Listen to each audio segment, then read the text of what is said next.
Y regresamos con Agenda Colombia y precisamente hoy nos vamos a tomar un café de esta mañana de lunes con el señor ministro de Salud, el doctor Alejandro Gaviria. Doctor, muchas gracias por regalarnos este espacio de la mañana de lunes. Gracias, John Jairo. Saludos a los televidentes y gracias por el café.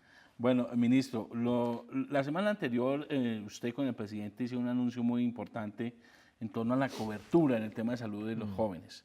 Básicamente para hacer un poco de pedagogía, ¿qué es lo que se busca con este decreto que firmaron? Sí, lo que se busca con esto es mejorar unas inequidades históricas que existían en el régimen contributivo, sobre todo con los jóvenes entre 18 y 25 años.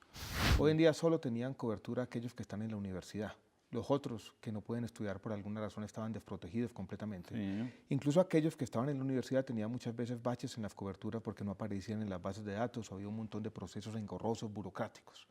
Todo lo que estamos es trayendo equidad y aumentando, dijéramos, la cobertura en el espíritu, hemos dicho, así lo dijo el presidente y así lo hemos reiterado nosotros, de la ley estatutaria que consagra ya la salud como un derecho fundamental.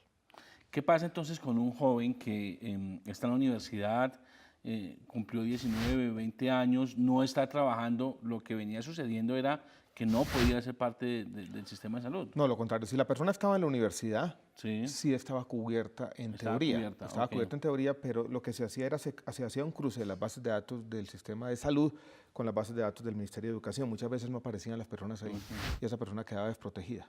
O esa persona tenía en su casa un hermano que por alguna razón no pudo entrar a la universidad. Ese hermano estaba desprotegido. O tenía un primo que estaba haciendo una pasantía.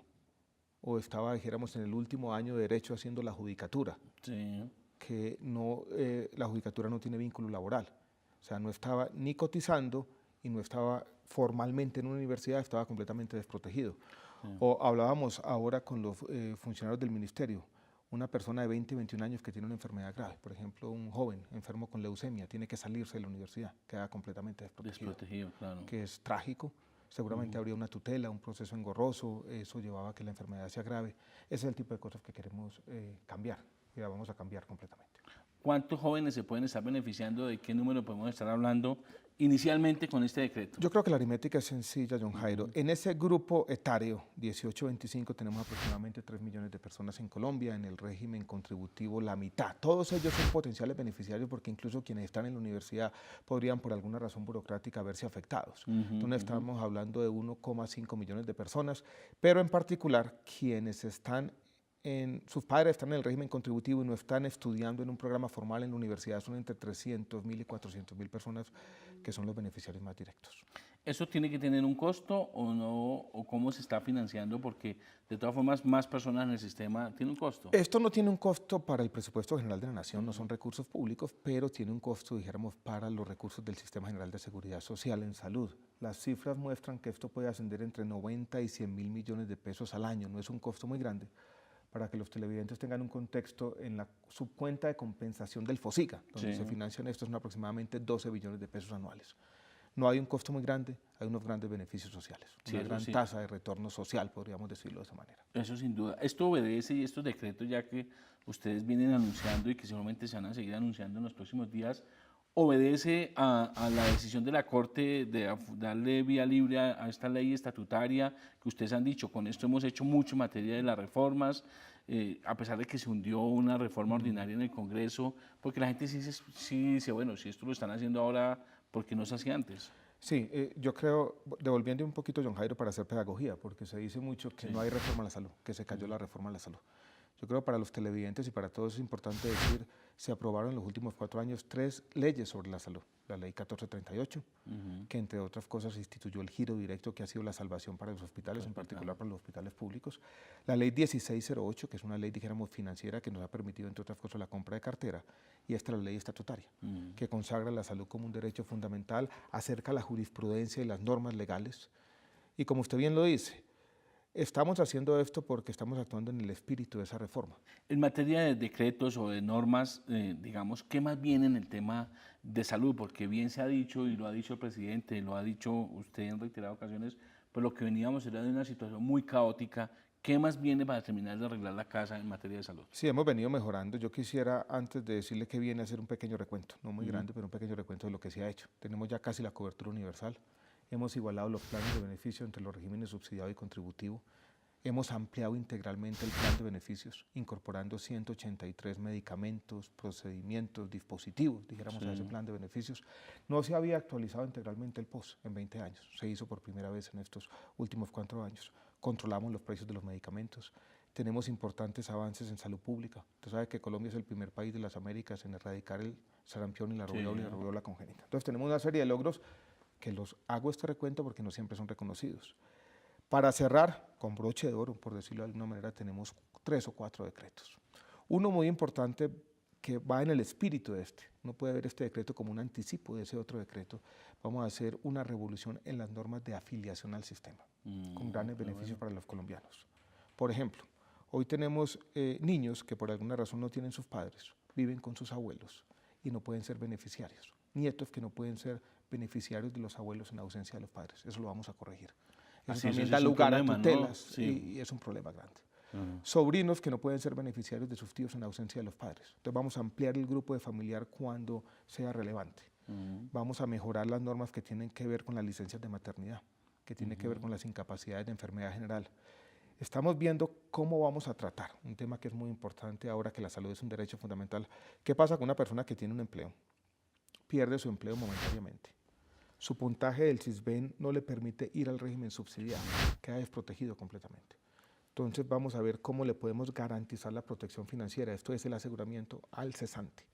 Todo eso va a ser parte, dijéramos, de este nuevo decreto que recoge, organiza y cambia las normas de afiliación para hacerlas consistentes con la salud como derecho fundamental. Y eso es un paso muy importante precisamente para evitar ese sufrimiento de la gente cuando no lo atienden, cuando le ponen 1000 trabas, obviamente, porque la ley también a veces no lo permite. Yo creo, John Jairo, que ese es el paso último para decir, mire, Colombia tiene cobertura ya sí universal, salud como un derecho fundamental, todos los colombianos con acceso, dijéramos, a este mismo paquete de beneficios. En el tema de medicamentos, el control de los medicamentos, porque aún hay mucha gente que es incrédula en este tema. ¿Ustedes qué podría decirle a un ciudadano que nos está viendo hasta ahora sobre la eficacia de esta medida? Hay gente que es incrédula, pero también comienzo a ver gente que ya ve los resultados y ese escepticismo inicial yo creo que está cambiando y está cambiando drásticamente. Yo quisiera decirle a la gente que se han controlado más de 800 medicamentos para un ahorro al sistema que puede estar entre 500.000 millones y 1 billón de pesos. Sí. Hace algunas semanas en el foro farmacéutico que tuvo lugar en Cartagena, unos analistas internacionales trataron de hacer una medición que es difícil. ¿Y cuál es el impacto anual de los controles de los precios de los medicamentos? Y dijeron 1,3 billones de pesos. Todavía no hemos revisado, digamos, esa metodología. O sea, estamos ahorrando un montón de plata al sistema y a los colombianos y eso es lo que nos ha permitido a su vez ampliar los planes de beneficios. Yo me reuní con uno de esos grandes escépticos que había sido crítico nuestros, el periodista Juan Gosaín. Le mandamos la lista y yo creo que por ese lado también logramos vencer un poco el escepticismo. Muy bien. Con medidas, yo creo que la gente comienza a darse cuenta. Sí, eso sí es cierto. Y ya uno comienza también a escuchar experiencias y casos, inclusive de familiares allegados que son recetados con unos medicamentos permanentes y nos han dicho efectivamente que se nota la reducción. Incluso, John Jairo, yo diría que el problema que tenemos hoy es el opuesto. Y es personas, instituciones, hospitales que comienzan a verse afectados financieramente por la medida, todos tienen que poner y se quejan permanentemente. O sea, el problema ya no es la gente que es incrédula, sino a quienes afecta la medida. Claro, porque los laboratorios, a la industria farmacéutica, los hospitales, las empresas logísticas que hacen la intermediación de precios de medicamentos. Sin duda todo eso se tuvo que haber sentido de alguna manera para haber obtenido ese resultado electoral en el que el presidente Santos pues, fue reelegido. Y a propósito de eso, frente a lo que viene el 20 de julio... No me ponga a hacer un poco aquí análisis electoral que me meto en problemas. Al próximo del 20 de julio lo que viene en materia de un nuevo periodo legislativo, un nuevo congreso, de parte del Ministerio de Salud habrá una nueva reforma, se va a insistir en la reforma ordinaria para hacer algunos ajustes adicionales. Mi opinión, y esto todavía no lo hemos hablado con el señor presidente, y este es un tema que todavía requiere, dijéramos, varias iteraciones, pero la opinión que yo tengo es con las 3 leyes que mencionamos ahora, que todavía, dijéramos, hay un espacio importante de reglamentación, no se necesita una ley ordinaria. Lo que necesitan son unos pequeños cambios, ajustes, dijéramos, al sistema de salud, y yo creo que esos cambios se deberían hacer en otro contexto, en otro ámbito, que es el del Plan Nacional de Desarrollo.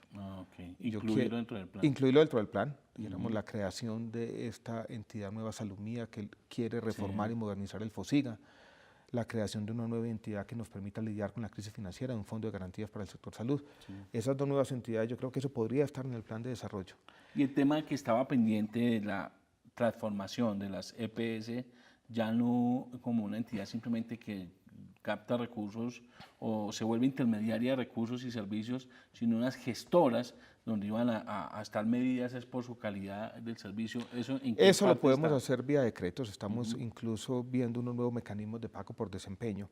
Y en esos decretos que mencionábamos hace un rato, en esos dijéramos 3 o 4 decretos antes del 20 de julio, estamos pensando también uno que le ponga unas condiciones estrictas de habilitación financiera con un tiempo prudencial a las EPS, tanto del contributivo como el subsidiado. Viene un nuevo periodo presidencial, el 7 de agosto. Aún no sabemos si usted va a seguir en el gobierno, si yo voy a seguir en el gobierno, pero esto es momento de hacer seguimos balance, trabajando. Sí. Si usted tuviera que concluir qué pasó el 7 de agosto del 2010 en el sector de la salud y qué se ve en el 7 de agosto del 2014 en el sector de la salud, ¿usted cómo lo podría resumir? Yo lo resumía como este es un periodo donde se logró una gran recuperación, este es un periodo donde se alcanzó la cobertura universal, este es un periodo donde se avanzó de manera, yo creo que revolucionaria en términos de equidad al igualar los planes de beneficios.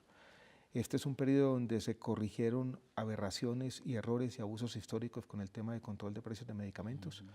Este es un periodo donde la salud se consagró como un derecho fundamental. Y este es un periodo donde estamos empezando ese proceso de recuperación de la confianza. Y hoy en día yo creo que podemos decir que tenemos un buen sistema de salud. La verdad es que en estos minutos nos ha quedado bien claro todo lo que se ha hecho y la verdad es que los beneficios para la gente cada vez se notan mucho más. Así esperamos y yo creo que la persona de 20 años que estaba preocupada por su cobertura de la salud tiene hoy tranquilidad. Pues de nuevo, ministro, muchas gracias por estar en este espacio de Agenda Colombia y seguimos con Katy sobre qué más tenemos en la agenda digital.